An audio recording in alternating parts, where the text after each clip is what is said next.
Okay, sorry for the delay in starting. It's 2:06, so we'll start right away. Welcome to the last lecture for this course.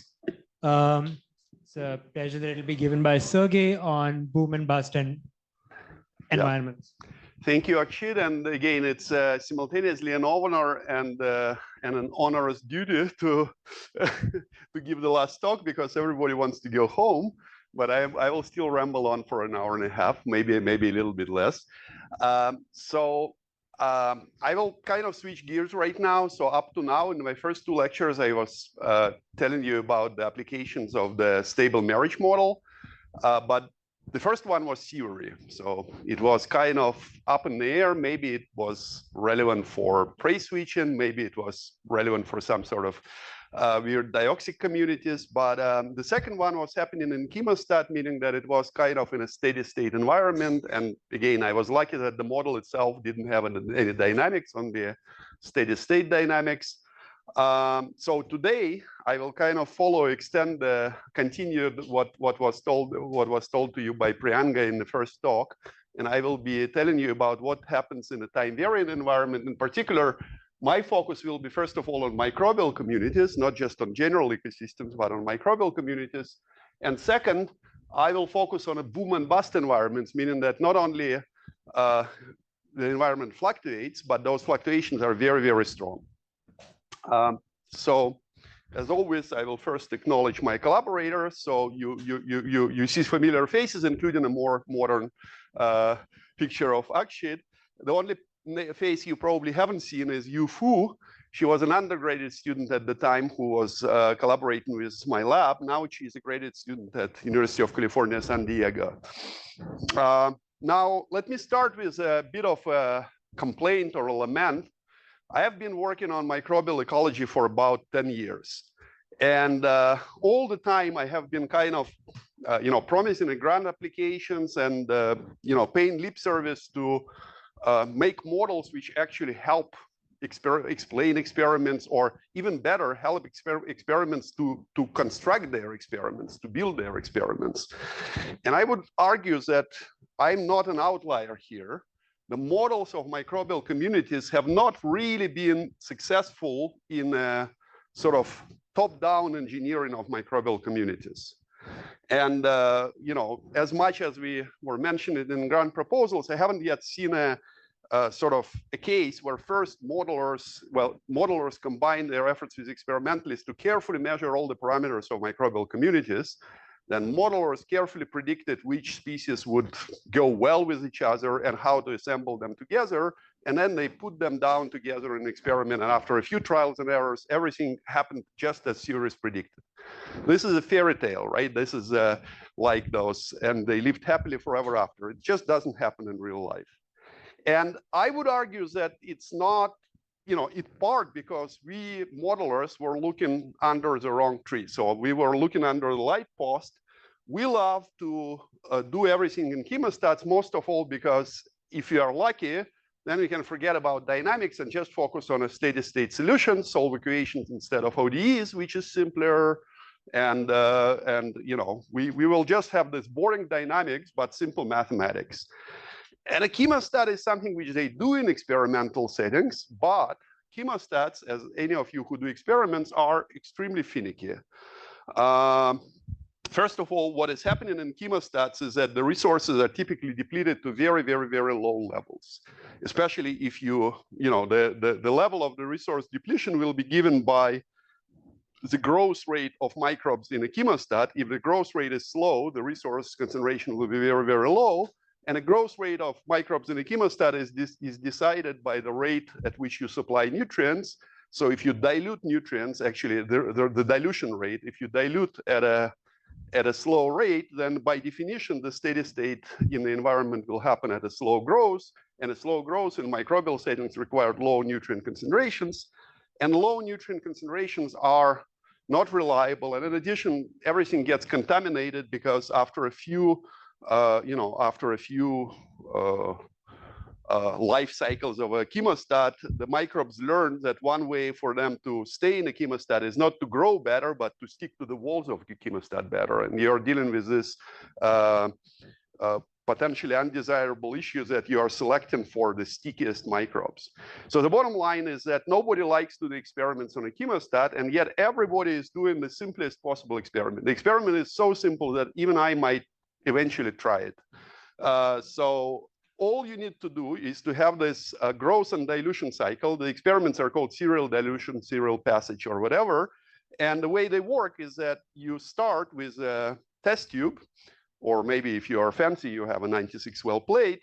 But let's just say that it's a test tube with nutrients, and the nutrients are provided in some reasonable quantities. So if you're given glucose, it's enough glucose to give you a growth of E. coli down to the levels where you can optically see it, right? So you have the mixture of nutrients here. You add a little bit of microbes, either one microbe or two microbes like here.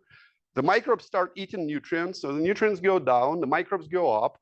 Eventually, the microbes deplete nutrients, and while the microbes grow, they are typically growing at their maximal growth rate, which is much more reliable than whatever growth rate we are getting in the chemostat. Then there are sometimes those switches from one nutrient to another, and they are accompanied by a time delay, which is called growth lag. But if you are plotting the species abundance, which can be measured as an optical density, for instance, you have one species in a chemostat, in a serial dilution experiment, you can just put a camera and measure how transparent or non-transparent is your solution. And you will see that within a certain range, it will be exponentially increasing with time. And that just means that your bugs are happily dividing. If you deal with something like E. coli, it can be easily faster than one division in 40 minutes or something like this. Okay, and I would argue that those serial dilution experiments, first of all, they are simple. They are easy to parameterize experimentally, unlike if you are asking experimentalists to measure those parameters of a chemostat experiment, they will just run away from you like you are infected with something.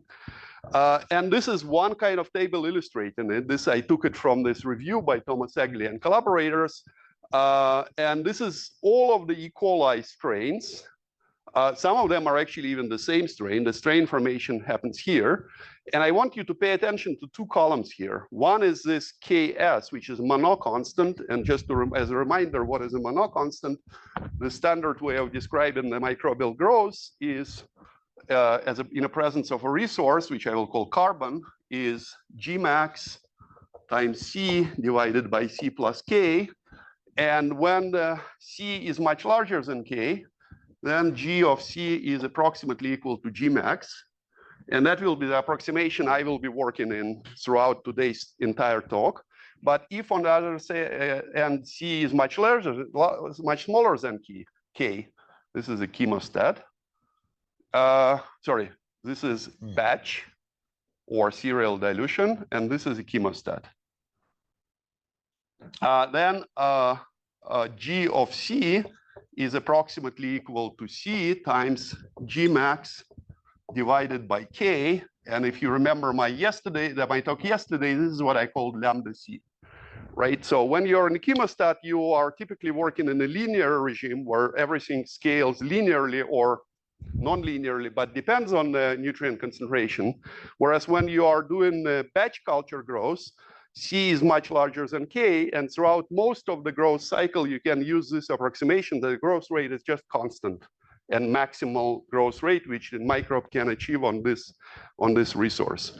And this maximal growth rate, even though it still varies from strain to strain, it's still, of the same order of magnitude. In fact, it probably is 1 plus minus, I don't know, 0.25, whereas this Ks is exactly the K I use in this formula, varies between 33 to 99,000, so it's 1,000-fold, more than 1,000-fold.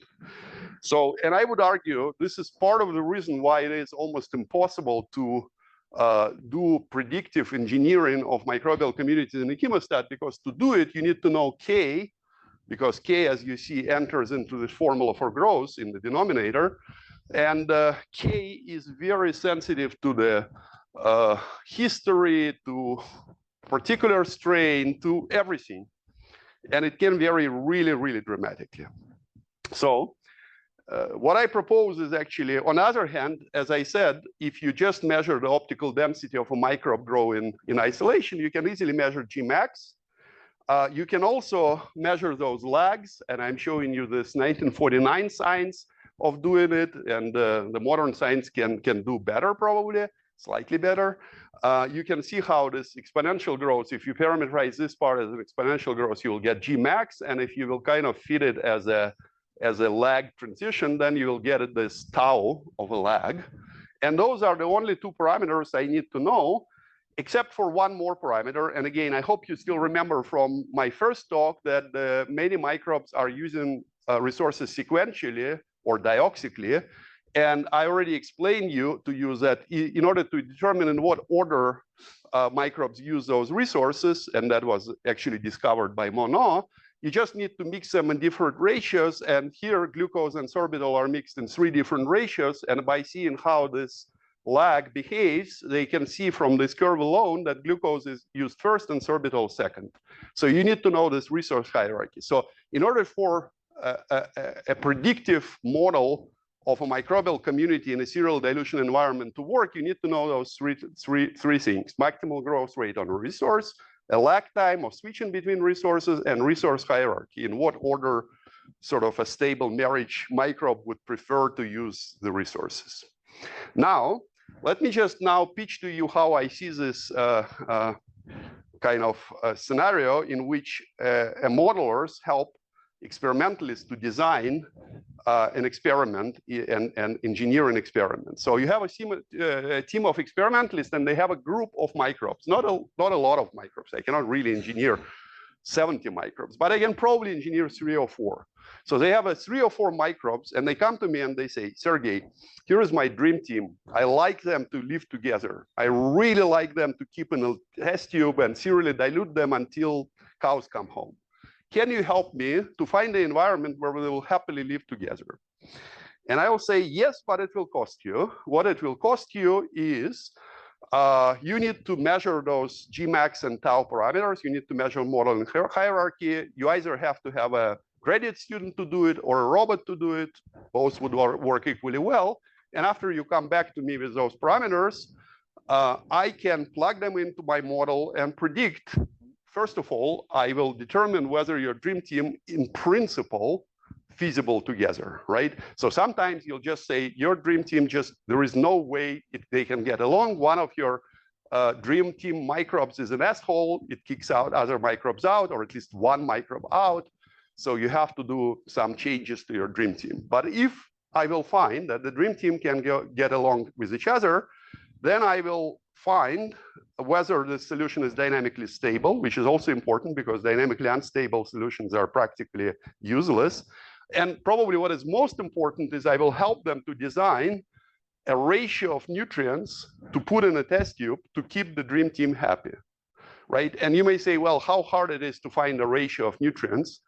Well, sometimes the ratio of nutrients allowing for a dream tube to survive will be fairly narrow.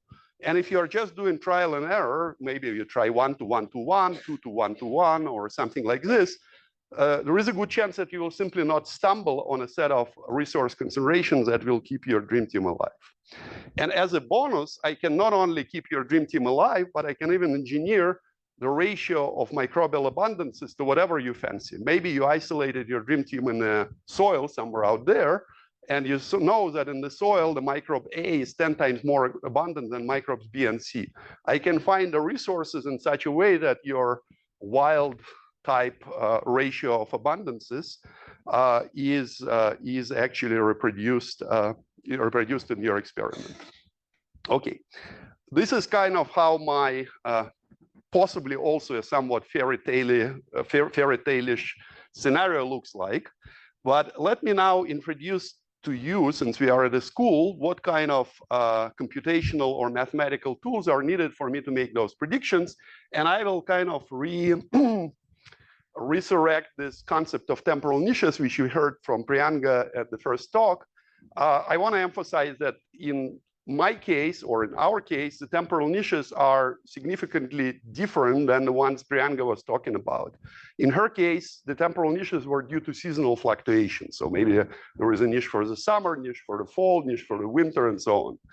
In our cases, what we call temporal niches would be self-organized by the community. And in fact, before doing the experiment or a model, I will not even be able to predict which of those temporal niches will be realized. But let me define what a temporal niche is. So I'm mixing together either several microbes or maybe even one microbe. Let's say one microbe first. So the microbe grows like this, and it depletes nutrients in a particular order. For one microbe, I know in which order it will be depleting nutrients. It will be depleting nutrients in the order of its preference. First, it will deplete nutrient 1, then nutrient 3 in this case, then nutrient 2, and then nutrient 4. And as a result, I will have a sequence of what we call temporal niches. The first niche will have all 3 nutrients. Second niche will have all nutrients but 1. That niche will only have the nutrient 2, right? Nutrient 2, and the last niche will be actually empty. Something like this. Yeah, this niche will be empty. The last niche will be empty. Now, let me, or maybe, sorry, I kind of, this is invisible nutrient here. I'm wondering why the hell it doesn't happen. There is very, very light nutrient which doesn't show here. So there is a 4th nutrient here. This will be nutrient with 3 nutrients. This will be with 2, and this will be with 1 very light nutrient. So now, can I ask you a question now? If I have n resources, n types of resources, how many types of temporal niches can I in principle have? N factorial. N factorial is not exactly the right answer. N factorial is a number of orders in which they can be depleted, right? But the niche for me is a particular combination of the resources which are present in the environment. How many niches I'll have?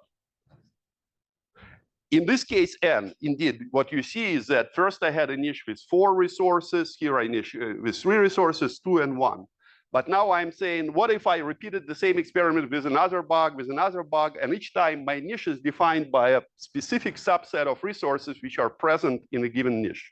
How many niches would I have? 2 to the power n, perfect. 2 to the power n, and that counts actually a boring niche. This niche is a boring niche because all the resources are empty. So if we, depending on the system, we might either count it as a real niche or not. For instance, if there is no death in your system, if your microbes stay constant without resources, then it just ignores this niche because nothing changes. If, on the other hand, your microbes dying without resources and the death of different microbes might have different rates, then you need to count this as a real niche and sort of do your calculations with 2 to the power n. So again, depending on the system, you either deal with 2 to the power n minus 1 niches or 2 to the power n niches. Now, but you were absolutely right to point out that in this case, the number of niches is equal to the number of resources. So what is happening is that in this case, the microbe set up specific set of niches to appear, namely the niche with 4 resources, specific 3 resources, and so on, to appear. And that is, in this case, it's determined by the hierarchy of the utilization of resources by the microbe. When I mix together many microbes, as a community, they will start kind of negotiation process. They will negotiate with each other, and negotiations, as we all know, sometimes lead to killing of somebody. So during negotiations, maybe there will be some death in the microbial population. But after they reach the consensus, they say we all the survivors of microbes in our ecosystem agreed that this will be our sequence of temporal niches. And that is defined by one of those n factorial depletion orders of resources, which we reached throughout our negotiations, right? So one microbe, it's trivial. The resources are depleted in the order of either hierarchical utilization, or if this microbe are using all resources at a time, it is decided by which resource was most abundant will be depleted the last, and which resource was least abundant that will be depleted the first. But when it is a community, this negotiation is actually very complicated. It involves microbial abundances, their preferences, their utilization rates. So you need to really solve a model in order to determine which temporal niches will show up in this model. Okay, now, let's now talk about feasibility. Okay, many of you probably forgot all about feasibility because it was mostly Stefano who was harping on feasibility, but feasibility comes, makes a comeback here.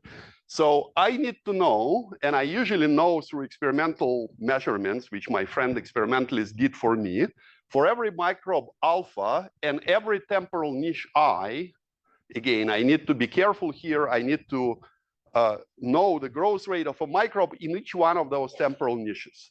Again, it doesn't mean that I need to do 2 to the power n experiments, but it means that I need to think at least. If it's a hierarchical microbe, I need to think about which resource is the most preferred resource of this microbe in a given niche, and then substitute the growth rate on this resource for the niche. So I need to know those G alpha I's, capital G alpha I's. And then I need to decide first which niches will appear, which one of those n factorial possible depletion orders will actually be realized. I don't know ahead of time, so I need to check all n factorial. But let's say I decided on one of them. Imagine that the resources disappear in order 1, 3, 2, 4. And then I know specific 4 niches here. What I don't know is how long each niche will last, right? For each niche has a duration when it starts and when it ends. And in order for a microbe alpha to survive in this particular environment, the following thing needs to be satisfied. Can somebody explain it to me why? Why did I take a log D here? Well, by the way, I didn't introduce D. D is a factor by which I dilute my system in the end of my growth cycle. So let's say D is 100. And this is an experimental parameter, very easy to control. You grew your microbes until they ate all resources, and you took 1/100th of your liquid in your test tube and put it 1/100th into a new test tube with a new set of resources and let it grow again. So this is the equation, which kind of simple equation, which defines which microbes will survive in a given set of temporal niches. Actually, not only survive, but it's the steady state equations. Okay, hint. If I will take exponentiation, if I will take exponent of this, here I will have e to the power sum of g alpha I ti, and here I will just have a factor d. And then it will be a steady state because d is the ratio by which I dilute the system. And what I will have on the left is the ratio by which the microbes will grow from the start of the cycle to the end of the cycle, okay? So this is literally the steady state condition, which is nice and linear. And as Stefano and others taught you, all I need to do to solve for duration of niches, and imagine for now that the number of microbes is equal to the number of nutrients and equal to the number of niches, which is n. So I have a square matrix G alpha I. If it is non-singular, which I will assume, all I need to do is I need to do inverse of this matrix, multiply by the unit matrix, and multiply by log D. So everything is good, but as you know, the feasibility is a nuisance because feasibility tells you that in order for this to be a real solution, all of your duration of niches have to be positive. If just one of them is negative or 0, then I'm screwed. Okay, so what do I do if I tried it for one depletion order, it didn't work because some of the TIs turn out to be negative. I repeat it for another one. Yes. So when you write it as sum over G alpha I TI, are you assuming that the last resource that is being used there is a lot of it so that it keeps getting used until you dilute? Yeah, actually, very good point. So throughout today's talk, I will assume that my time interval between the dilutions is long, so the microbes have time to deplete all the resources. If it's not true, I can still get around it, but I need to be a little bit careful because some of the conservation things may not be. In fact, then if I don't give enough time, I may not even have enough time to realize n niches. I will have fewer than n niches, right? Because I will just not give the time for one resource to even start being depleted, maybe. Yeah, but no. Okay, yes. So again, my assumption is that I let them grow until they reach stationary state or steady state. Hopefully they will not die there. I don't want to keep them for days because then they will start really dying. And so again, you may find this familiar because this is almost the same technique which Lotka-Valtera people use to determine species abundances from growth rates. except that, you know, just like species abundances, those durations of niches have to be positive.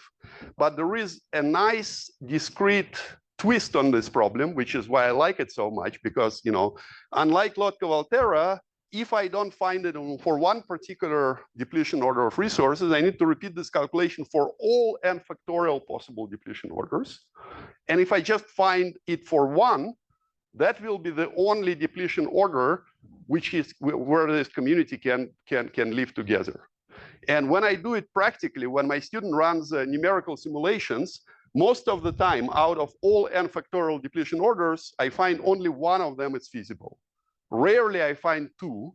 Once or twice we found three, right? What it means is that most of the time, which microbes are present, as long as it's a full diversity community, fully determines the order in which nutrients have to be depleted for them to survive. Okay, but that is, as we know, feasibility is just a start. The real hard work starts after feasibility. And we know this, again, using the jargon of the ecology as checking for dynamical and structural stabilities. Once again, fortunately, in this problem, we can do, and you know, before we actually go any further, I don't think I well defined the problem. So here, all of my bugs in my mixture are assumed to use all of the resources. I have exactly as many bugs as I have resources. So I have a full diversity community, and I don't have any cross-feeding. Cross-feeding is a nasty feature which I know how to take into account, but that makes everything more complicated, right? So for now, I will ignore it. I also temporarily ignore lags. I have absolutely no right to ignore lags, and all of my numerical simulations, which I'll show later, will reintroduce lags. In principle, lags are very easy to take into account, but for now, I want you to get the main kind of gist of the math behind this temporal niche idea. So again, under the conditions that I have a full diversity community, no cross-feeding, everything is only depends on resources, all the yields of the bugs on resources are known, and in my calculations, I assume them to be one. Namely, I have a 1-to-1 ratio of resource to biomass conversion, but it could be anything, but as long as it's known. So it turns out, first of all, easier for me is to determine the structural stability. Let me remind you what the structural stability in this case means. I want to know for which ratio of resources my community, which I found can coexist, will actually be able to find this, you know, to settle down in the steady state. Just like in all the models I have shown before, for some combinations of resources, this state will not be realizable. But I want to know for this one or maybe two states which I found, I want to know how big is the range of resources that I need to assemble in order for the community to actually get into the steady state. Turns out that it's a linear algebra problem. I will not bore you with details, but if I know those TIs from the previous calculation, then I can just plug them into this formula and I will get a matrix. And this matrix tells you that if I want my abundances to be steady state abundances to be given by this n alpha 0, I can multiply them by this matrix and get the resource concentrations which I need to have in order for this community to exist in a steady state like this. And by the way, this is nothing but a mass conservation. So it is a fancy calculation, but all I'm doing is I'm saying that microbe needs to grow by this much. It grew by this exponential factor, and this is its start in abundance 1, and end abundance in the end of the niche is this one. And where does this biomass comes from? It comes from consuming a resource. So I need to make sure that my resources here are precisely enough to give the biomass which I expect to have. Okay, so that's all that goes into the structural. C alpha K is for serially for dioxic bugs, it's just 1 or 0, and it tells you which bug utilizes which resource. Right, so imagine again, it's complicated to write mathematically, but easy to explain. I am a dioxic bug. I love nutrient 3 most of all, and second choice is nutrient 2. I'm in a temporal niche where 3 is not present, but 2 is present, and then the C alpha 2 will be 1, and C alpha for other resources will be 0. It means, what am I eating right now in this niche? Okay, so for each niche, I have this one specific resource I am eating. Some bugs eat many resources at once, and that makes it a little bit more complicated. That means that if I'm eating more than one resource at once, I need to decide what fraction of each resource I am eating. And again, in a simple-minded models, we assume that all resources that I am capable of consuming, I am consuming at equal fractions. However, for realistic bugs, experimentally, it's straightforward to measure how much of which resource you will be using. This is done by the same monotype experiment. So in other words, in this case, the C will be a fraction of a resource I am consuming at a given niche. Does it answer your question? Now, again, this matrix is simple to define. One thing I want to point out is, even though maybe I'm jumping ahead of myself, but I already mentioned in response to your question that some bugs use resources one at a time. They do diauxic shifts. Some bugs co-utilize resources, namely they consume resources all at once. If I'm a co-utilizing bug, my matrix for structural stability will look like this. All of the entries will be non-zero because every resource will contribute to my biomass. If I am a sequential utilizer, an example of this matrix is here. And as you can see, it is a lot more sparse. All of those black areas are 0. And that means that some of the resources will not be even consumed by a bug during this assembly. I will give you an example. I'm a bug I'm a lucky bug. I love resource number 1. I'm absolutely in love with resource number 1. And resource number 1 is the last to disappear from the community. So throughout entire growth cycle, I will be consuming my favorite resource number 1, and nobody will take it away from me. Well, some other bugs may consume it too, but I will be consuming it and growing on this resource throughout the entire duration. This is this lucky bug, which consumes the resource number 1 throughout the entire.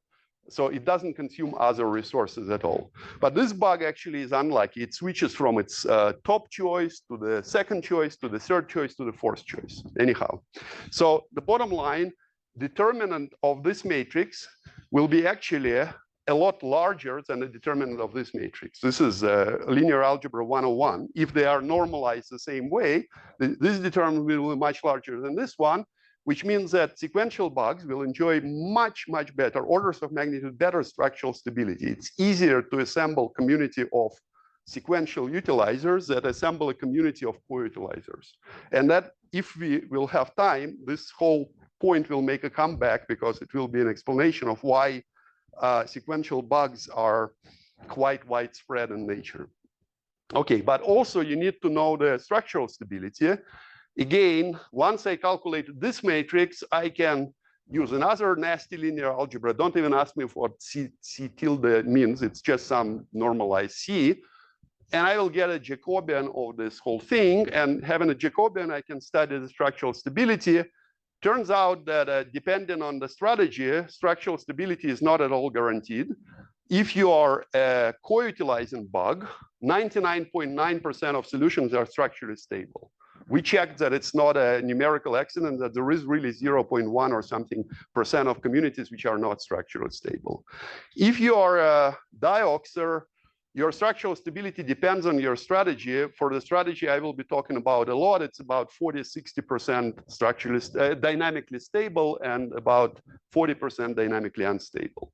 This is again, this is beyond the point. Let me just illustrate this structural stability concept by this plot. And this is, if you are an experimentalist, you will realize that without our help, you will never find the solution on your own. So just look at this triangle. This is all possible ratios of 3 nutrients. Imagine that you are doing an experiment with 100-fold dilution. So just pay attention to the red triangle. In order for this community of 3 bugs to coexist together, your nutrient ratio needs to be within this red triangle. If you are in the middle of the triangle, all bugs will be equally abundant. If you are near the vertex of a triangle, 1 bug will be essentially 0 abundance. So if you are just trying to find this solution by Monte Carlo technique, you know, after 10 experiments, you will give up. But if you will consult me first, I will say, well, mix it in this magic ratio and everything will be magically assembled. Okay. So this is one point which I wanted to make, that we can help you with the job of assembling a community on, you know, ideally of sequential utilizers of dioxic bugs, and we will predict the ratio which will guarantee it. But now let me ask you another question again. If you ever did a serial dilution experiment, you probably always mixed your resources at the same ratio at every cycle. So the question is why? Why did you do it? Well, the answer is because you or your lab technician cannot memorize complex instructions, right? Or because it's simple enough and you didn't want to worry too much about it. However, if you have robots, this doesn't need to be the case. You can actually program the robot in a particular way, saying that maybe on the first cycle, you will mix them in a 10:3:1 ratio. On the second cycle, you will mix in 1:3:10 ratio. And you know, maybe you will start with just 2 alternating cycles, 1 ratio, another ratio, 1 ratio, another ratio. So what do you get out of it? It turns out that you get a lot. It turns out that you will get a lot more bugs stably coexisting on multiple resources than you would be able to achieve in a steady state communities. This is actually a subtle argument which was beautifully made in this paper by Bloxham and the rest of the Hueseng Lee and Jeff Gore. I was the editor of this PLOSCOM bio article, so I know it inside and out. But they made this point about the 2⁻n-1 niches, and they studied randomly fluctuating environments, which is kind of more or less what Chesson et al. Are doing.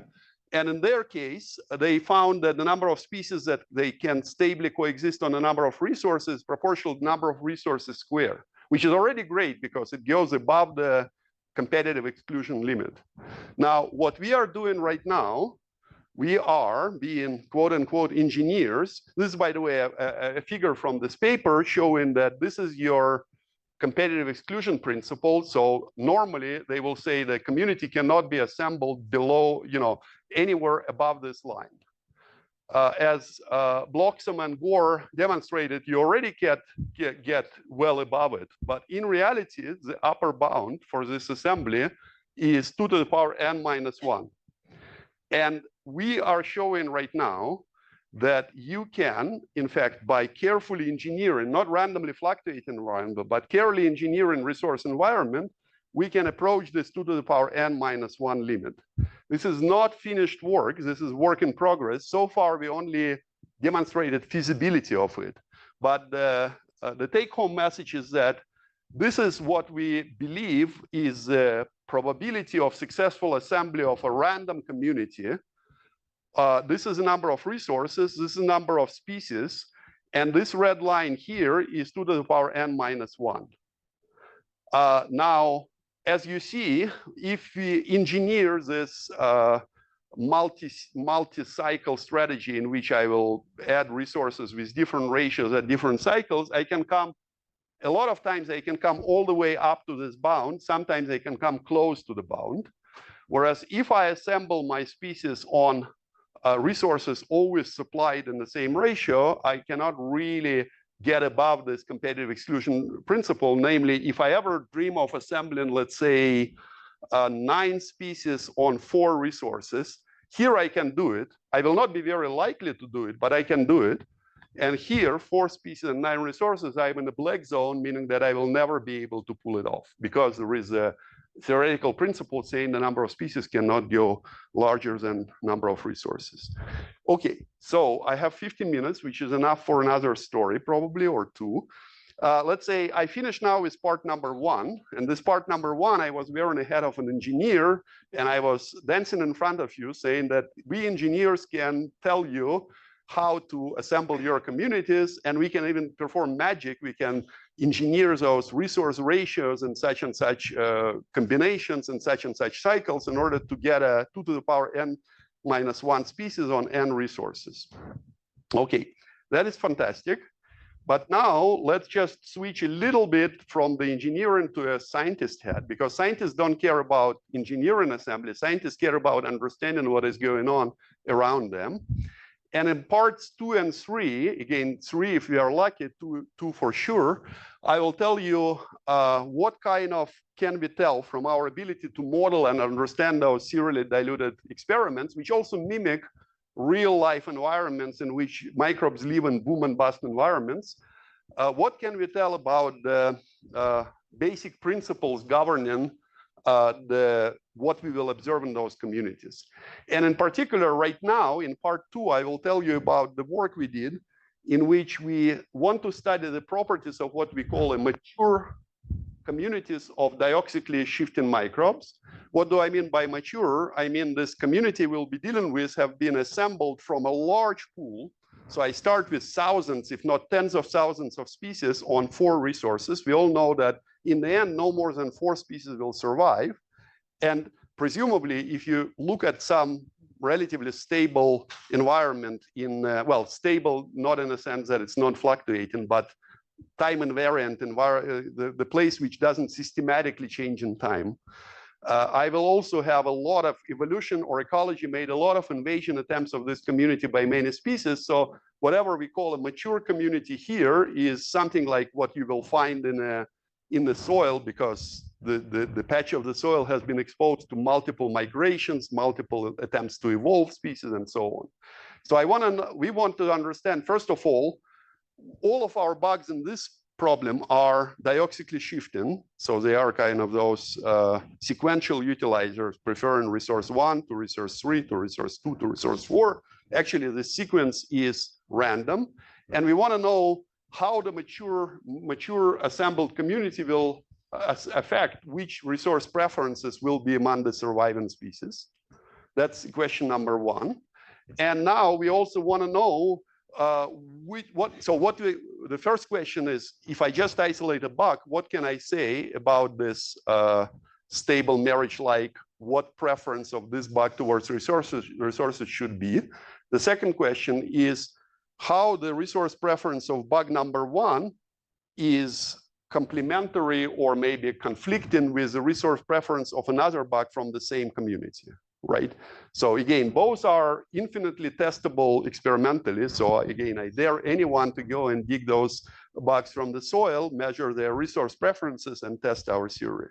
So this particular paper has a bunch of collaborators. In addition to the 3 names you already saw, there are also actually 4 names. Veronica was involved in CNN. There is also Ashish, who was my postdoc at the time, and Tong Wang, who was my graduating PhD student at the time. Again, the setup is as follows. So this is my community assembly kind of snapshot. So I start with 1 species. After 3 or 4 cycles, it enters the steady state, which we were describing. That's this steady state, which is described by this linear equation, log D equal to the sum of G, capital GI, TI. Then I add another bug. After a while, this bug joins the red bug. Then I add a blue bug. Then there are 3 bugs. Sooner or later, newly added bugs will either be outcompeted themselves, those will be rejected invasions, or they will invade the community and will kick out one of the bugs. Just to illustrate the scale of the work we did, again, some technical details, we sampled growth rates from some truncated Gaussian, dilution rate was 100, and it was 4 nutrients here. But here is a mildly impressive part. The Zihan, who did most of the simulations, assembled, each of those pools was assembled from more than 10,000 species. 10,000 species were attempted invasion. Only a subset of them actually successfully invaded, but the initial pool is huge. And then he repeated it for 1,000 pools. Right? So whatever I will show you is the average over 1,000 pools, and each pool is mature because it is an end point in invasion of, or attempted invasion of 10,000 randomly generated species. So a couple of observations. Observation number 1, as a function of the number of attempted invasion, right? We kept adding the microbes from microbe number 1, randomly selected from the pool, to microbe number 10,000. In fact, I believe we even tried to reinvade. We did this with repeats. In other words, even if some invasion failed at some point, we attempted the same invasion later on. So, but for now, let's just say that we attempted 10,000 invasions. And what we saw is that with time, the community got significantly more efficient in depleting resources fast, which means that overall, the faster growing microbes survive, which is not a big discovery here, but I just wanted to see it anyhow. Initially, the depletion time for all of the resources in the community was about 18 hours or something. In the end of the experiment, it dropped down to 12 hours, right? And that is all because the bugs which survived in the community were growing faster and therefore depleting resources faster. Now, the second point was actually, well, also maybe not terribly surprising, but maybe what was surprising is how slowly it happened. And because of the projector, unfortunately, you don't see this. On my computer screen, I see this gray shade, which was kind of repetition over 1,000 pools to show you how this averaged increase in diversity happened. So you see, the diversity was built up very slowly. Of course, all the pools were started with diversity of 1, because I start with 1 species. Maximal diversity is 4. And after 10,000, we probably started to saturate a little bit. Maybe if we had enough computer resources to continue for another order of magnitude, maybe it will grow a little bit more. But this is as many invasion attempts in our system that was required for community to reach some sort of mature diversity. So how many serial dilutions are you doing in this? Oh yeah, that's another parameter. So after each invasion attempts, we were doing hundreds of serial dilutions. At least right now, we are doing 100 serial dilutions because we want to make sure that whoever was the invader was eliminated. I think that here for computer efficiency, we're doing something like 10 serial dilutions, and then we added another one. But that doesn't really matter because if some species was doomed, it will be just eliminated, or maybe not in this 10 dilutions before the next edition, but later on. In principle, we could have done even messier experiment. We just wanted to do it more realistically. We could have added those 10,000 species all together and let them fight for resources and just do then, 10 million serial dilutions or something in order to get only the fittest one to survive. Instead, we were doing it one at a time. That is slightly more realistic because nobody really dumps 10,000 species all at once. Sorry, just one more thing. Yes, absolutely. Mm-hmm. Each species, just to clarify, each species is characterized by a vector of growth preferences, or? Yeah, it's growth rates and preferences. So by the way, here we don't do lags. Later we did a control experiment with lags. So all we need to define a species here, first we 4 times select 4 numbers from the same Gaussian, enable the growth rates on resource 1, 2, 3, and 4. And then we select one of n factorial possible preferences and assign it to a species. That defines the species in this case. And then we get 10,000 of those species. In fact, it was more than 10,000 because the student wanted all n factorial things to be represented by around 500 species. So for each particular preference order, we had 500 instances of this type of groom, if you want. Now, so those 2 things were not particularly surprising. I'm only showing you because this is what everybody else would measure if they were doing this experiment. Now come 2 really surprising facts, and I thought I programmed them to appear one by one, but you need to bear with me, and I'll first talk about the left one. The first observation which we found is that out of all growth rates which we assign to a species, just like you asked, how do you define a species? I assign growth rate to my top choice, growth rate to my second choice, growth rate to my third choice, and growth rate to my fourth choice. What we found is that, okay, actually, forget about the growth rates for now. We want to now study what we call a complementarity of preferences. So again, the idea here is just like in our stable marriage arguments, which I presented in my lecture number 1, we know that if all the grooms have different preferences, the stable marriage is reached quickly and leaves grooms happy. Just like what we did here on the stage when in the second exercise, when all the boys had different girls as their top choices. After one round, they got their top choice. Nobody was fighting each other. There were no fights. Everybody was happy and everybody got their top choice. This is one of the similarities of this model with a stable marriage. The community self-organizes in such a way that the top choices of microbes are all complementary.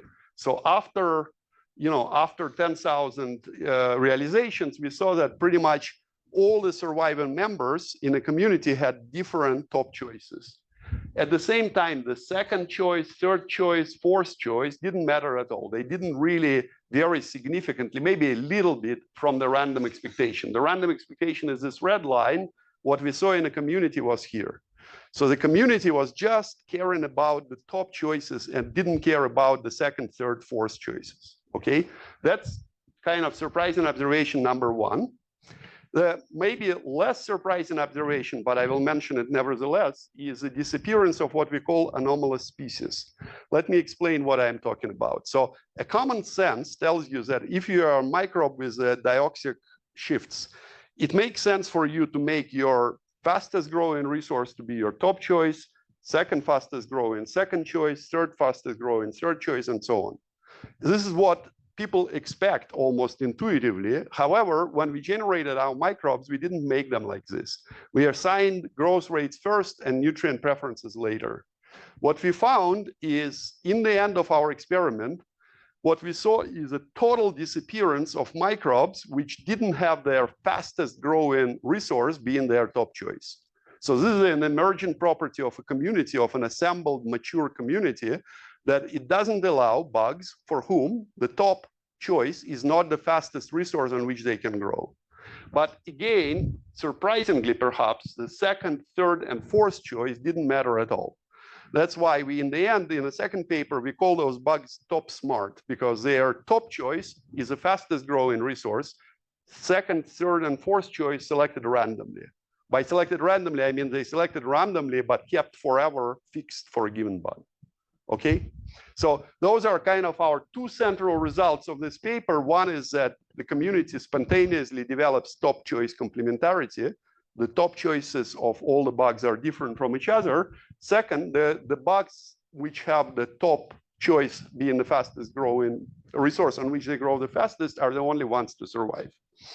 Sorry, maybe it was there in the last slide. What is the final diversity that you have? 4. It's about 4. It is, again, this is after a while, you reach about 3.5, which means that sometimes you have 4, sometimes you have 3. And again, it's a little bit easier to be complementary for 3 bugs to be complementary. There are many choices. But if you are 4 bugs that are complementary, then there is only one. Well, then there is no wiggle room here. So if there is only one complementary solution. Okay, now I think I am kind of how much time I have. Well, actually I have time. Good. So what do we understand why it is? Yeah. Just because you said you have time. What? Just because you said you have time. Yes. Is there a constraint on the growth rates when you're sampling?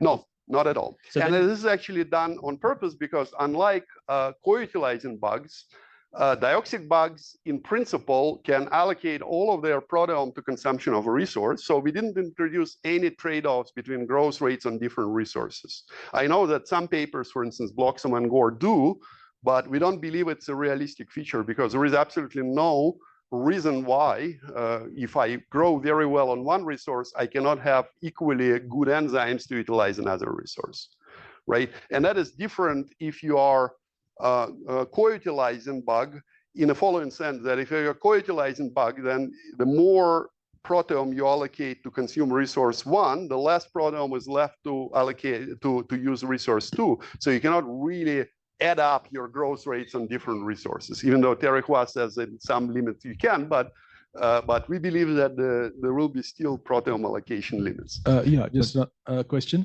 Yes. You ended up with 3 or 4 bugs at the end, but the set of bugs that you ended up with, how, was it very variable? Well, no, actually, that's a very good point. So if I was to repeat it with the same pool, I will end up with exactly the same 4 bugs. So the endpoint was perfectly reproducible, given the pool size, given the members of the pool. But of course, we repeated it for 1,000 pools. So what I'm showing you is sort of the average over 1,000 pools. And that's why, you know, imagine that you have this experiment done in 1,000 different places with different pools. And it didn't matter in which order you introduced them.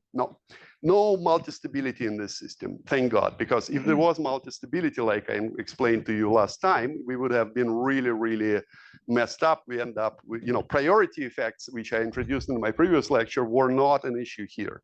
The outcome was fully deterministic. That's why I'm saying that in principle, we could have just mixed together all 10,000 and still ended up with the same 4 bugs. And of course, you know, you may say that some of the effects are trivial, that those 4 bugs which were surviving were rapidly growing. Actually, only top choice was selected, right? The top choice resource was selected, others were selected very mildly, if at all. But in addition to this kind of trivial effect for selecting for the fastest growers on each resource, there was an additional constraint that if you had, say, your fastest grower and second fastest grower were using the same resource, they would not survive because one would outcompete each other. But they were making this complementary things that their top choices were all 4 different resources. Yes? Yeah, I like questions. I mean, this is the best thing that can happen to a speaker is to have questions. Yes. You did mention that the one who was simulating it, for every given order of preferences, there were like 500 different. Okay, sorry, I confused you. This is pure simulation. Yes. Here we were just doing pure simulation. The only cheating we did, and it's not a cheating, but just speeding up, since we knew exactly the trajectories, they were piecewise linear in the log space. Instead of just breaking each growth cycle into 1,000 points, we immediately proceeded to the depletion of resource. But this was simulation loud and clear. What I told you before, when I was telling about engineering, that's where I can kind of do a lot of things in silico, which would be potentially faster. But sorry, my question was about the previous slide, which is where you were. This one. Yes, it's about basically trying to see whether the anomalous one is really not expected, because you said you choose an order of preference, and then the simulation was done with like 500 different realizations of the growth rates. Right. Well, but I also messed around with preferences, right? So each time I did a pool, so again, I had 10,000 bugs in the pool. And those bugs were selected randomly. Then I ran a pool until only 3 or 4 of them got selected. I looked at what I ended up with, and I found that none of them were anomalous. Then I repeated the same for another pool, where all the growth rates and all preference orders were selected fresh, and so on. And in each pool, this is literally a fraction of 1,000 pools, where we saw at least one anomalous bug, and it is 0 here. So the anomalous bugs were gone probably by 2,000 attempted invasions from all the pools. And maybe from some pools, they were already gone from the day 1, but from others, they were eliminated after 2,000. Okay. Now, let me give you, again, I gave you a whole bunch of, threw at you a whole bunch of results, but I want to give you a little bit of an intuition why it is so. And the main intuition is as follows. One can actually show, if I had a little bit more time, I would have shown it to you analytically, that if I have, imagine that I mix resources in equal ratios, which I do in this experiment. Imagine that I'm adding to those resources 1 bug, just 1 bug, and this bug has the same growth rates on all four resources, on all n resources. And now I want to calculate what is the duration of the different niches given the dilution factor. And I can tell you the result here. This is the first niche when all 4 resources are present. Remember, this D is equal to 100. N is the number of resources, which is 4 in my case. The duration of the niche is proportional to 1 of the growth rate, log of D divided by N. Just trust me that this calculation is easy to do. Trust me that I have done it. The second temporal niche, which is I call the lowercase t, t2, would be log of 2 divided by 1. Next niche is 3 divided by 2. And the last niche would be n divided by n minus 1. So what can you say about those durations, anybody? What? Which one is the largest? The first one, and by quite a bit. Again, logarithmically larger, but still larger. This would be a log of 25, 404, and this will be log 2. So log 25, log 2, log 1.5, and this would be so short that it's almost embarrassing, right? Log of 4/3. By the way, if you add them all up, you will see that the 2 will cancel, n will cancel with this, and n minus 1 will cancel with this, 2 will cancel with this. So everything will cancel except log d, and you will get my old result that g times t must be equal, total duration must be equal to log d, right? This is just to give you an intuition. So most of the time, bugs spend in the first niche. That is when I have one bug. When I have a community, it's actually even stronger. 70% of the time, the bugs spend in the first niche. And bottom line is the first niche is the most important niche. That's why we see so much selection for the top choice and so little selection for the second, third, and fourth choice. So that is one kind of take-home message from this story, is that most of the competition in those boom and bust serial dilution experiments happen for the top choice resource. All other resources matter much less than top choice. Okay, now I will skip through because I want to tell you the really fresh result. And a really fresh result is something which we have been working on with Akshit and Zihan for the past year, I would say actually more than a year now. But the latest preprint was, the latest version of this paper was submitted to a journal and updated on the archive just less than a few days ago. So now I want to do the slightly different objective here. I want to know in my third part of my, oops, let me see 1 second. In the third part of my talk, I want to ask a different question. Now, so up to now, I studied the dioxically shifting microbes, but what we know is that if you sample microbes from the soil, some of them will be dioxic, some of them will be co-utilizing. And in fact, on the same resources, you routinely find some bugs co-utilize, some bugs do dioxia.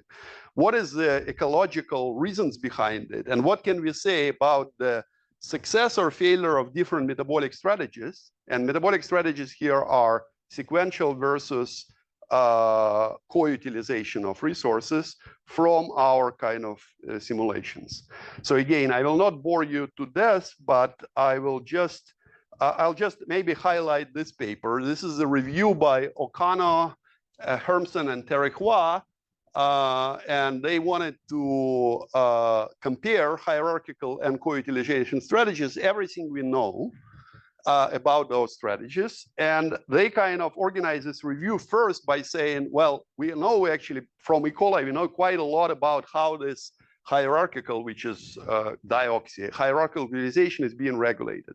It's a fancy regulatory network. I found a paper, actually not, I found a review where one of the models people used include 282 variables and 476 parameters just to describe how E. coli regulates utilization of its sugars, right? So if you really want to go deep into the bowels of the beast, you can study this regulatory network. But we know quite a lot about it, at least about E. coli. We know a little bit more, well, actually a little bit less, but still we know something about physiological role of this sequential utilization. When I say physiological, I mean, if you have a species growing alone, they are kind of optimized supposedly to maximize their growth rate. This is what physiological games which Terry and his team are playing for past 15 years. And we know a little bit why some strategies are better than others. Chao Tang also had a paper about it and so on, even though the Terry himself is the first to admit, and he admits in this paper that in spite of all this fancy theoretical games we are playing, if you look at a real microbes, they don't always optimize their proteome allocation to maximize the growth. There are a lot of kind of seemingly wasteful allocation, which doesn't make any sense from the physiological standpoint. And as Terry himself admits in this review that we know next to nothing about ecological reasons or ecological consequences of those simultaneous versus hierarchical utilization of nutrients. So this is quote from the paper, poorly understood despite decades of research. And we are trying to put just a tiny bit of light in this dark corner. I would not say that we put a whole lot of light, but we put a little bit of light. So for this, we need to actually model our bugs at a little bit more detailed level. In particular, one thing which we need to add to our bugs, one thing which we already got from this previous paper I described is that we found that based on our dioxic assembly, that the best dioxic strategy, which we see surviving after tens of thousands of invasions, are top smart species. The ones who are top choice is the fastest growing resource, the other ones are random. So we'll not waste our time comparing other strategies. We will just compare this top smart dioxers, which are the best dioxers from the previous paper, with co-utilization strategy. And co-utilization strategy, again, was selected in a sort of spherical cow way. We'll say, well, all bugs can utilize all resources. If I'm a co-utilizer, I have a bunch of resources. I will allocate proteome equally to utilizing of each of the available resources, right? When it's 4 resources, I will divide my proteome in 4 equal chunks, 3 resources in 3 equal chunks, and so on. So which, by the way, means that even co-utilizers in our model need to reallocate the proteome when they shift from one temporal niche to another. And that is realistic. People know that even co-utilizers have some time lags when they degrade some no longer necessary enzymes and produce the enzymes which are still required in higher quantities. Then we take a lot of sort of prescriptions from Terry and collaborators. In particular, we do this what I refer to my group the Terry-Huaz speed of light formula, namely how if you are a co-utilizing, you have a growth rate on one resource, a growth rate on another resource. For some funny enough reasons, they add up like this, and it reminds you, if you studied the relativistic, standard special relativity, it reminds you how the velocities add up because they can never exceed the speed of light, which in this case is said to be 1. Now, this is important ingredient, and this is, by the way, the cutting edge ingredient. We are also working with Jacopo, and Jacopo has a paper about this, and we are now working on a project with Jacopo on this parameter. This parameter is, we call it phi-pre, and pre stands for pre-allocation. And here is what this parameter does. So I'm a dioxic microbe. Actually, this applies equally well for co-utilizer, but it's especially stark for dioxer. Imagine that I'm using glucose, and I did not allocate any resources, any proteome to use other sugars, which, let's say, just for the sake of argument, the next sugar will be lactose. I used up my glucose down to the last molecule, and now I'm shifting to lactose, and I'm facing this really, really bad situation where I would like to utilize lactose. For this, I need enzymes. To build the enzymes, I need sort of raw ingredients to build enzymes, the activated amino acids, but I don't have them because I depleted everything down to the bottom. So the way microbes solve it, as Terry himself will admit, is by allocating some of the proteome to the resources. Oh, it has a mind of its own. It just tells me to move on to resources I don't use. So we have this parameter, which is typically much less than 1, much smaller than 1, which is the allocation of proteome to resources I'm not currently using. And this is the main kind of parameter which we are not asking the question about how it evolves. That's what we are doing with Jacopo and Akshit right now. We are just asking what happens if I vary this parameter, which strategy will be beneficial, which strategy will benefit from this parameter, which strategy will not benefit from this parameter. And this parameter has two kind of consequences. Consequence number 1 is that if I allocate proteome to resources I'm not currently consuming, I have less proteome to allocate to resources I consume. As a consequence, I will grow a little bit slower. to a first approximation, if I allocate 5% to the resources I don't use, my multiplier for my growth rate will be 0.95. I will grow 5% slower on the resources I am consuming. And this is a price I'm willing to pay, because if I don't pre-allocate at all, I will be caught with my pants down. Why? When the resources shift and I don't have the activated amino acids to incorporate into new enzymes, I will wait infinitely long to switch to another resource. So it's a trade-off between my growth rate on a previous resource and a lag, which I told you about at the start of the talk, but I really haven't emphasized throughout the talk, the lag for shifting between resources. And there is a formula, physiology gives us the formula, neat formula about how the lag duration depends on this pre-allocation parameter. Jesus, it actually advances on its own. So there are two recipes by Terry. One is when between regular resources, one when you're switching from glycolytic to gluconeogenic resources. There are two kind of formulas for how the lags depend on this phi pre, which, as you see, when it's a small, the smaller it is, the longer the lag in both cases. Okay, so this is kind of, we also have the ribosomal sector. We only talk about reallocation of the metabolic enzymes, and this is our cartoon. So if I'm a dioxic shifter, I'm utilizing yellow resource. I allocate 6% to yellow, and I will allocate 4% to two others, and I will split it equally between two others. Then this is a blue bug. Then the yellow resource was consumed. I will allocate 94% to the blue resource, which is my second choice, and allocate 2%, 96% here, 2% here, 2% here. And finally, when I am a dioxer in the third phase, I will allocate 96% to the third resource and 4% to the others. The second column shows what happens to a co-utilizer. Initially, it allocates all equally. All resources get 1/3 of the proteome. Now the yellow disappeared. It still gets this 2% allocation, but the remaining 98% will be split between the two resources.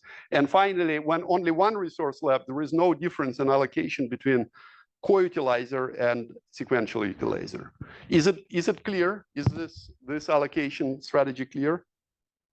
Or I lost you already? I was kind of going fast here because I realized I only have 18 minutes to, well, okay. Whether I lost you or not. Now, let's just talk about what can we say, what is the fitness of a metabolic strategy? That's actually a very challenging question to answer. We all know what is the fitness of a strain. At least we can quantify this fitness when a microbe grows alone. But when you have a bunch of bugs grow in a community, by definition, if they are surviving bugs, their fitness will be identical. They will all grow by factor D over one dilution cycle, and all of their fitnesses will be identical. So how can I quantify a fitness of a strategy? So what I can do is I can make sample communities of bugs all using the same strategy, either co-utilizing or sequentially utilizing, and quantify the fitness of a strategy as the average inverse of the average, the average growth rate. What is the average growth rate? Is a log of the ratio by which it grows, which in a steady state would be log D, divided by the total depletion time of all resources up to the point where all of the resources get to the depleted. Notice it's not the same thing as the time interval between resource depletions, because I'm not including this time when the community remains at a steady state, right?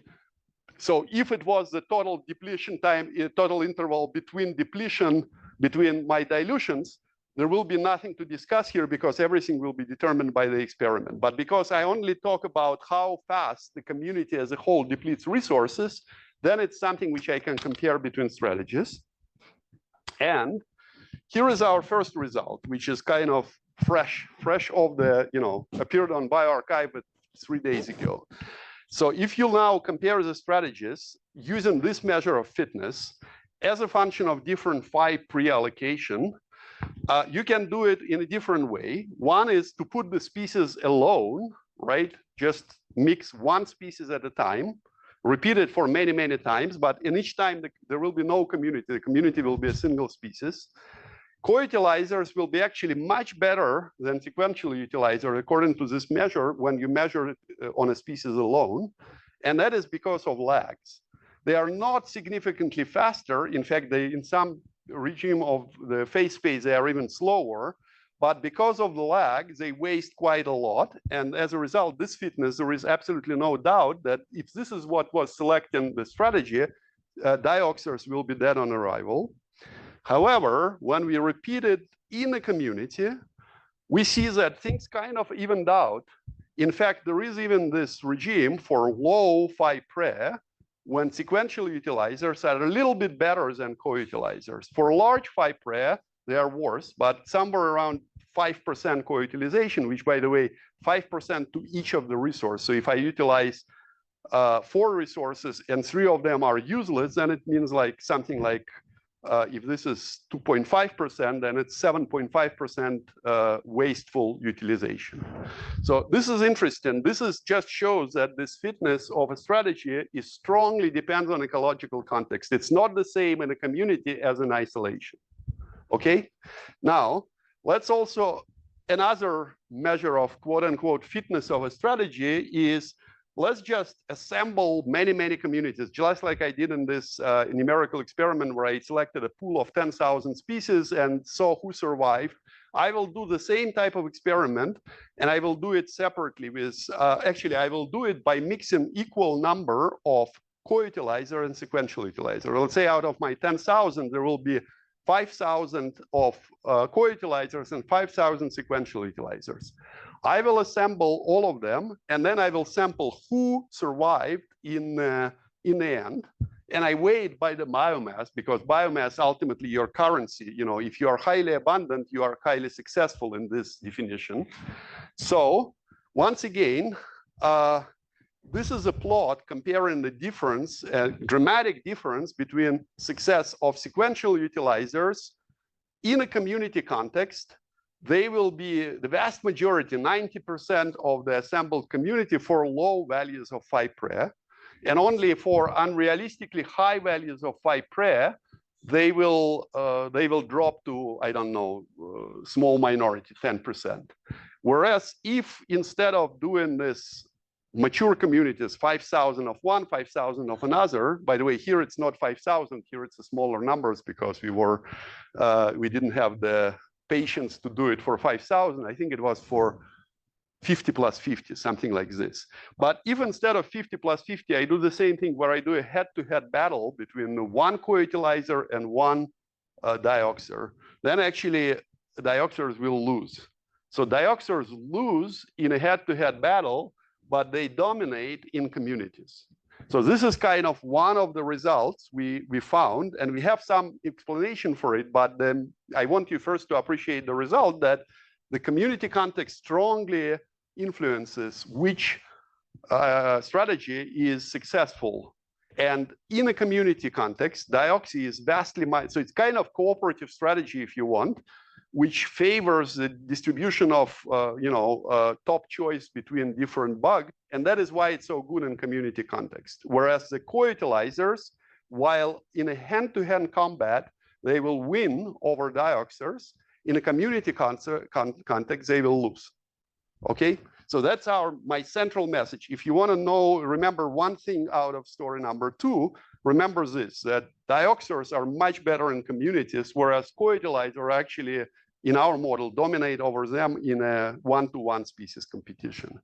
The other curious result which we got is that, when we did this assembly in this case, unlike when we assembled dioxers, we always got between 3 and 4 species surviving. Here, when we assembled after many, many, many iterations, sometimes we got low diversity community, and sometimes we got high diversity communities.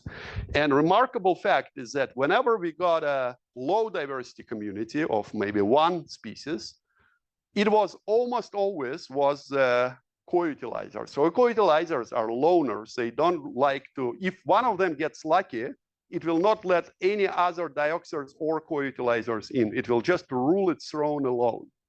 Whereas dioxars, whenever you have a high diversity community, usually you have 80% of the biomass in those communities are dioxars. So again, emphasizing my main point that dioxars are some sort of team players, whereas co-utilizers are loners.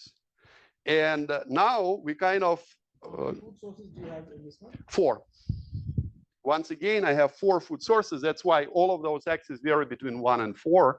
This is percentage of sequential species by biomass. So when it's 80%, means 80% of biomass is occupied by dioxic species. So there are kind of 2 explanations for this puzzle. And one of them I actually hinted at in the very first part of my talk today, when I told you, notice that even though I had no right to put those tables back then because I didn't even define the co-utilizing and dioxin strategy, but I have shown you this the matrix M, which determines the structural stability of a community. And I told you, hey guys, sequential utilizers are very stable. If you start fluctuating resources, they will survive it. And if I just randomly pick a resource ratio, I'm much more likely to hit a sweet spot for a diverse community of dioxars than I am to hit for a diverse community of co-utilizers. So that is one explanation, and I want to show you one plot showing it. This is the structural diversity, which you can think about as a fraction of the white triangle. It's not a triangle in this case, but it's a triader because we have 4 nutrients, not 3. So we have a white tetraeder of volume 1. And within this white tetraeder of volume 1, we have a little kind of phase space, a little tiny tetraeder, meaning that is when this high diversity community can coexist with each other. So when you have 4 sequential utilizers, there is a very good chance that a sizable chunk of the whole tetraeder will be occupied by this colorful spot. When you have 3, it shifts. When you have 2, the peak is only about 10%, and when you have 4, it's only about few percent. Meaning that as soon as you are having a full diversity community formed by co-utilizers, they really, really cannot get along with each other. Whereas 4 sequential utilizers are happy campers as long as they are complementary. See model number 2. Right? Sequential utilizers divide resources and then they rule those 4 resources one by one. Co-utilizers, they need to balance on the tip of a very, very shaky, I don't know, trapezoid or something. Okay, so yeah, that is the reason that is one of the reasons which we figured out. And again, read this paper. I am kind of running out of time. I still want to do a little bit of the bigger wrap up, but let me just do the conclusion of the part number 3 now. So first take home message is that sequential utilizers are successful, but only when they are in a community context. In alone, sequential utilizers are weak. In communities, they are strong because they are stable. They complement each other, they play as a team, and so on. So the structural stability point, and I want to throw in a couple of testable predictions. Per chance, one of you or one of your partners at a university will go and start digging microbes in the soil, and maybe the fancy will strike you to measure whether they are sequential utilizers or co-utilizers. As I told you, you do it by 1949 techniques. All you need to do is to be able to measure optical density and look at those growth curves. So one prediction which we dare to make is that if you go to some place where the community is mature, has been kind of evolving over many years without perturbations, apart from the periodic dumping of resources, right? It will be dominated by sequential utilizers as long as it is mature and diverse. When you see the number of bugs sort of matching the number of resources, you expect them to be sequential utilizers. When you see much fewer packing ratio, you expect them to be co-utilizers. That's prediction number 1. The other prediction is that the sequential utilizers you will have, almost all of them, if not all of them, will have their top resource to have the highest growth rate, which is kind of almost self-fulfilling prophecy because people know this. But the prediction, we say that the rest of the resources will not be that much correlated with growth rates.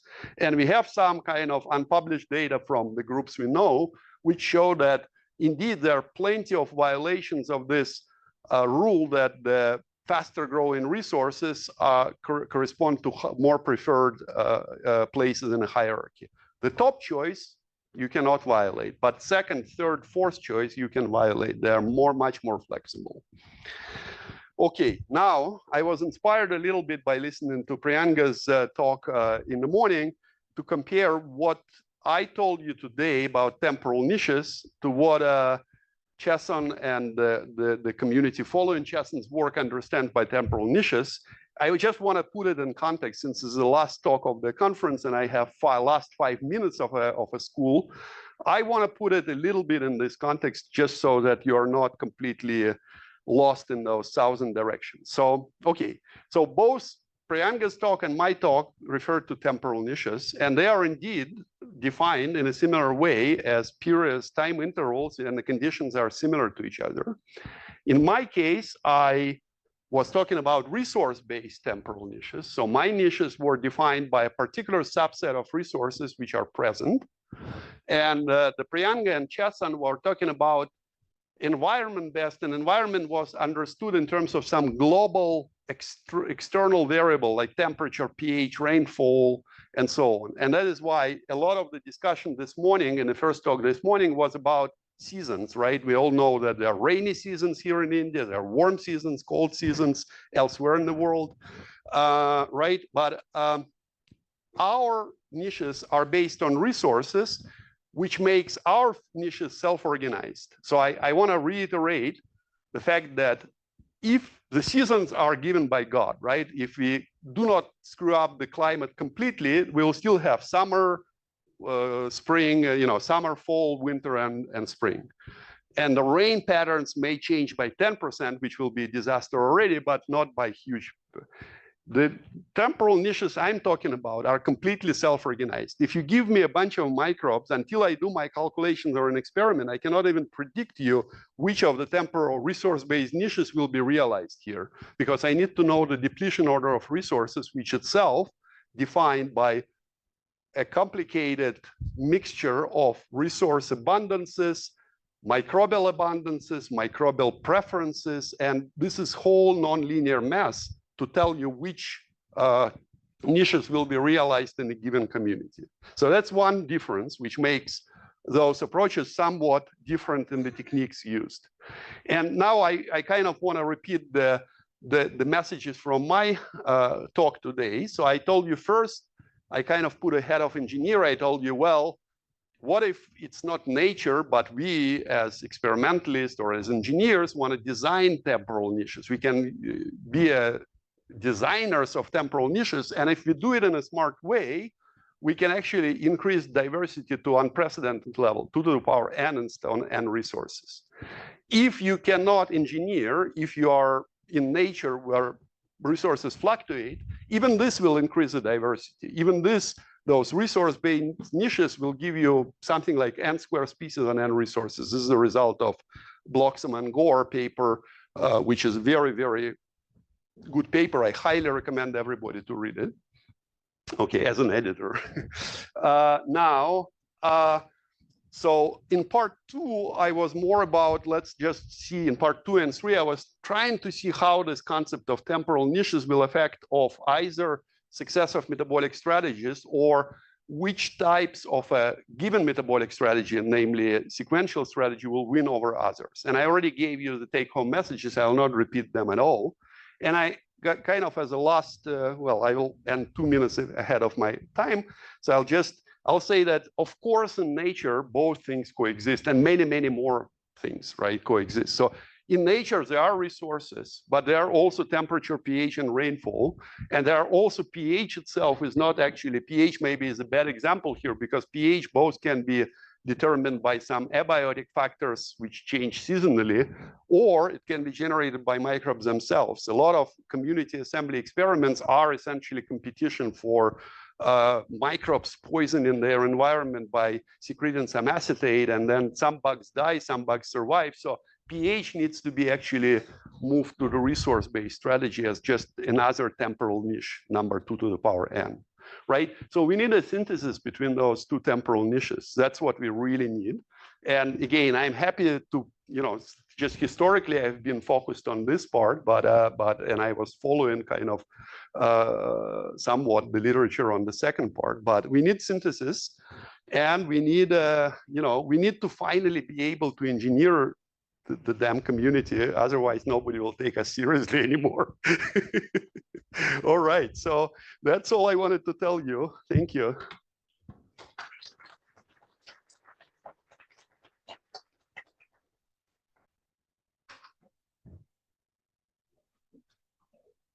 Yes.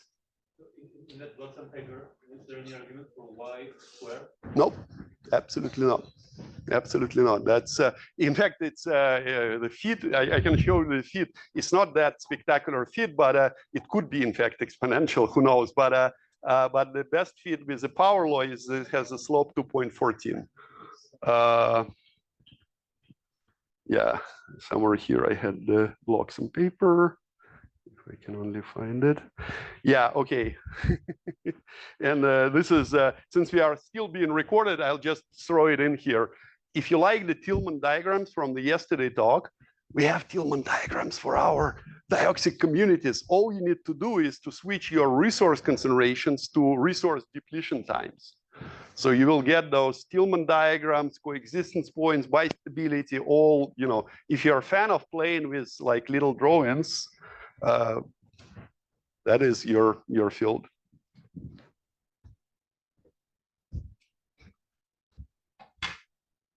Right. Okay, if there are no more questions, let's thank Sergei for. Did you have a question, Sanjay? Yeah, just wanted to. So in your world, these microbes are not quote unquote interacting with each other directly, right? There are no direct interactions, no cross feedings, and so on, things like that, right? Yeah, I don't like local. I hate the action at a distance. Sorry, direct action. I want them to interact via resources. In fact, even when the microbes directly interact with each other, there's still some molecule at play, right? If one microbe is killing another, it's usually secreting something.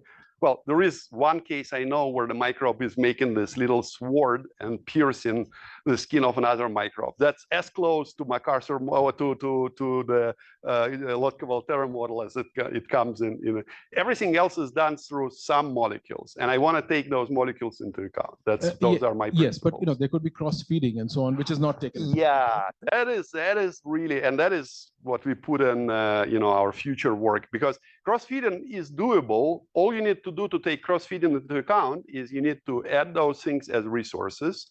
Now, unlike the resources I supply, I cannot control them, but so they will be more complicated to take into account, because I have to say now resource is proportional to microbial abundance, microbial abundance proportional to resources. This would be a feedback loop here, which I need to solve, which means that my linear algebra becomes more messy.